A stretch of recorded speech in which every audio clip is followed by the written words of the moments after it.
everybody, today I am talking about pricing, and this is kind of a follow-up video to the bike industry scamming you videos that I did. In those, I had comments from retailers. They were saying that I was running a hobby shop and I'm not really in it to make money. You know, I have a family, I need to make money. I'm definitely working to make money. This isn't just a vanity thing, this is my full-time job. I work to make money. And in this video, I'm going to explain to you pricing and how I price my business. I think this would be helpful for bike shop owners, but also if you're a consumer and you want to know why when you go into the store you pay what you pay, this would be a good informative video to watch.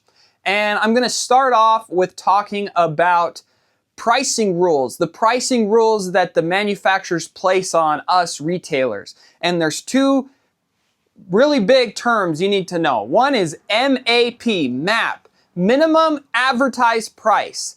And MAP means if I put online on a Facebook page or anywhere that I am selling a part for below this price, they will not let me sell that part anymore. And then there's MSRP, manufactured suggested retail price. And the manufacturer puts this MSRP price on most of the products I get. They try to force you to sell the price at the price the manufacturer wants you to sell. And that's the MSRP. MAP, manufactured minimum advertised price, is enforceable.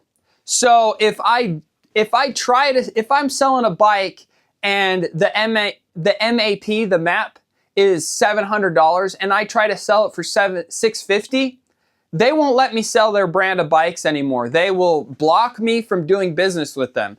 And they say that's to keep their margins up, to not erode the margin. And that's all great. It is legal for them to do that. I don't quite know how it's legal for them to do that. It seems like it's price fixing to me.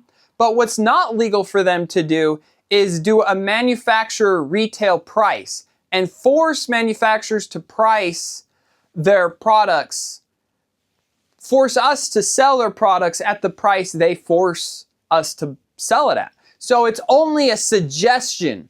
It's MSRP. So the S is a suggestion because they can't legally force me to sell things at a specific price. And that's what I'm gonna get in today is I don't follow MSRP. So that's what I don't do. MSRP is a scam for retailers. You know, like I've got tires. I've got a lot of tires. All these tires I have to take to every single job. I've got to take 30 Maxxis tires to, and I might sell one, I might replace these tires once every year or two, you know, but I have to have them in stock because the customers want them in stock. And they're not supplying their own tires. MSRP would dictate, oh, you sell this tire at $72 and the cost for me is $50-something. You know, it's a complete scam on my end. I'm making $18 off of carrying this tire that cost me $50. I have to carry it in my stock for a year before I sell it, and I make $18. You know, that doesn't make, I'm not making any money at that. You know, just the diesel I have to use to drive around all these parts in my truck, I'm not making any money. And it's hard for retailers to admit you're not making any money selling all this stuff at suggested retail pricing. So, you know, like, look at this pack out.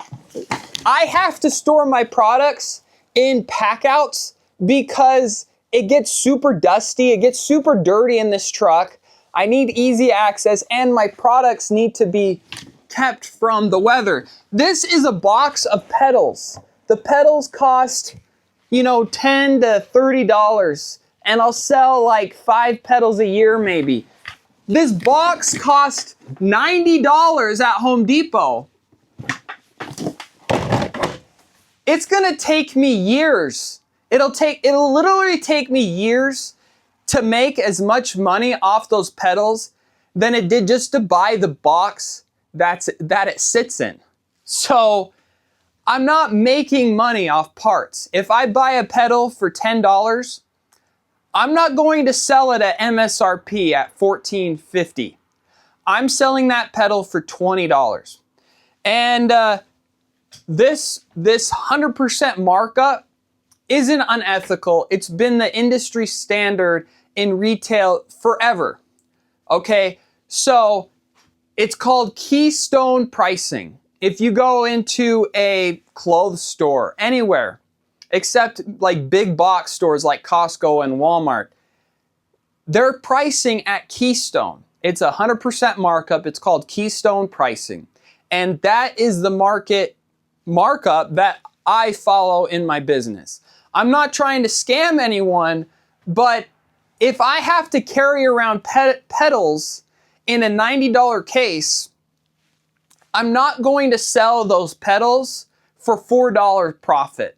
You know, it takes a lot of money to keep this. You know, I have to have security alarms all over my truck. There's a lot of stress in carrying inventory. I would prefer to not carry any inventory. Imagine all these packouts you see is inventory. Okay, I've spent thousands of dollars on this Milwaukee packout stuff to put my inventory in, and if I'm lucky, 20% of my sales a year, 25% is through selling my product. Okay, so that means if 25% of my sales is selling product and I do a keystone markup at that, I'm only getting like 10%, a little bit above 10% of my profits every year is through selling stuff. I'm not in the business of selling pedals. I'm not in the business of selling tires. I sell tires because I have to sell the tires. I would love it if customers knew how to order the products. They found them online at MSRP or even cheaper at MAP. I don't care. If they ordered it, that saves me a headache. It saves me a headache of keeping stuff in inventory. I'm not trying to make money off this stuff, and I'm still pricing it at Keystone, and I still don't really see how I'm making money stocking this stuff. I'm making money with my hands and my labor. So MSRP is also a delusional thing because, you know, the MSRP is set for like an entire country or an entire region, and you can't price things like that. You know, if I was in the Midwest, my operating expenses might be half of where they're at here in Utah. If I lived in LA or New York, my operating expenses would be double than what they are here in Utah. And these manufacturers, these distributors, they give out a suggested retail price, and the entire country is supposed to sell it at that exact price, that exact margin. Well, the world doesn't work like that. You know, just with the comments I got for where I priced my basic tune-up at 75, people were like, you're charging way too little, you're charging way too little. And it's like, if you look at the labor rates throughout the country in bike shops, they're all over the place. But everybody is supposed to charge the exact same amount for a tire. Everybody is supposed to charge the exact same amount for a pedal. It doesn't make any sense. It's a problem. And maybe it's foolish of me to tell everyone, you know, if you buy a pedal from me, you're paying $5 more for it. I don't care. I don't care. Go buy the pedal, call me out, I'll put it on for you. I don't care about people buying stuff from me. You know, that's not where I make my money. I make my money in charging an honest amount for my service. And I feel like I'm charging an honest amount for my products as well, because I have to pay for this Milwaukee Packout. I've got to pay for the diesel. I've got to pay the $10,000 a year in operating and maintaining my truck. You know, things cost money. If you want to go on Amazon and buy it for cheaper, go right ahead. I really don't care. And I feel like bike shops are so close-sighted that they haven't seen where this industry has gone. You know, just to put it in perspective, you know, with all this stuff we're selling now, all these types of parts we have to keep in stock now, we're turning into kind of like car mechanics. Would every single car mechanic would they be making a money if they had to also run the local AutoZone behind their shop? They had to have every part in stock for every car that they were going to work on. In my ideal world, every city that had like 10 plus more bike shops in the general area, most of those shops should not be selling products at all. They should sell a few little products, and there should be one flagship local shop that is the AutoZone of bike shops. They have every part in stock. They run deliveries every day to all the other bike shops, and they just give them their stuff that they need, and the bike shops can get a tiny margin on those parts. You know, if what I have in my shop, what I keep in stock, I have to charge Keystone on. But if someone asks me, you know, Greg, I need a wheel stand, I need this, I need that, can you order it for me? I'll let them pay MAP if it doesn't lose me money. If they prepay, I can order that in, they can pick it up, they can prepay for it. It's no loss on me. The problem is I order in parts, they sit for weeks to months to sometimes years, and sometimes I have to throw the parts away because they're junk, you know? Like I had a local US distributor of brake pads, and what kind of motivated me to do my brake pad testing thing is I'd ordered these pads for years. I ordered in $300 worth of disc brake pads, and I got 2 callbacks because they make horrible noises. Their product has turned into junk. So I'm gonna have to throw away hundreds of dollars worth of brake pads I spent. And people are like, well, go contact the distributor and complain and do this and file a warranty claim. And that's a whole other rant, is manufacturers make the warranty process the most annoying process to go through. Like, I think if they want to stay competitive, they should just have every single bike shop up. They should let every single bike shop have a certain allowance of uncontested warranty replacements every year, you know, set it at $50, $100, $200, whatever. But the fact that I have to send 5 emails back and forth with a warranty department to get a derailleur thing replaced because it's defective it's ridiculous. And you know, what is the distributor for? What is the American warranty department here for if it's such a pain that, you know, most times when I have a warranty problem with a tire or brake pads, it's not worth my time or my headaches to try to even talk to the warranty departments at brands. I just throw the product away and I give them a new product because they paid Keystone for it.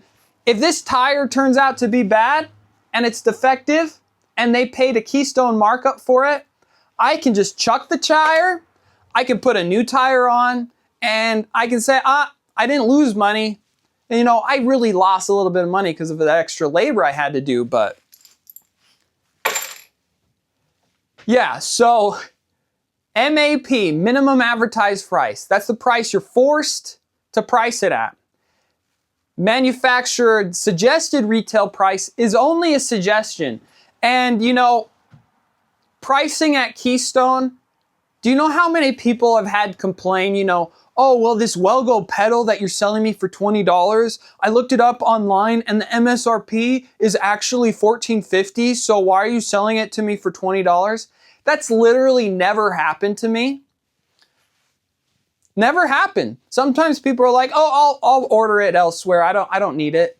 Good. I don't want to sell stuff. I want to sell you my service. I want to fix your bike up, and I want to make a fair amount doing it.